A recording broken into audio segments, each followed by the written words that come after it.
بسم اللہ الرحمن الرحیم۔ السلام علیکم، ویلکم ٹو روحانی وظائف 786۔ دوستو، یہ وظیفہ ان کے لیے ہے جو سیدھے راستے پر چلنا چاہتے ہیں، لیکن جب انسان غافل ہو جاتا ہے، اللہ سے دوری کرتا ہے، سیدھے راستے سے بھٹک جاتا ہے تو اس کو سکون نہیں حاصل ہوتا۔ تو یہ وظیفہ ان کے لیے ہے، ان کو دلی سکون ہوگا اور وہ برائیوں سے بچیں گے۔ تو یہ آیت کریمہ میں آپ کو پڑھ کے سناتا ہوں، طریقہ کار بھی بتاتا ہوں۔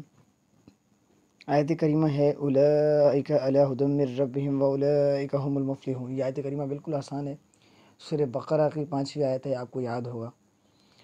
تو جو دین سے غافل ہوں، سیدھی راستے سے بھٹک جائیں، برے کاموں میں مبتلا ہو جائیں، تو اس آیت کو 101 مرتبہ پڑھ کر پانی پر دم کر کے 21 دن تک پلائیں، انشاءاللہ کامیابی ہوگی۔ تو آپ کو یہ آیت کریمہ 21 دن تک کسی پانی کے اوپر پڑھ کے پینا ہے، اور کتنی دفعہ پڑھنا ہے؟ 101 مرتبہ پڑھنا ہے۔ انشاءاللہ اللہ آپ کو توفیق دے گا، انشاءاللہ آپ کو فائدہ ہوگا۔ تو ملتے ہیں نیکسٹ ویڈیو میں۔ میرے چینل کو سبسکرائب کریں، لائک کریں۔ انشاءاللہ وی میٹ نیکسٹ ویڈیو۔ اللہ حافظ۔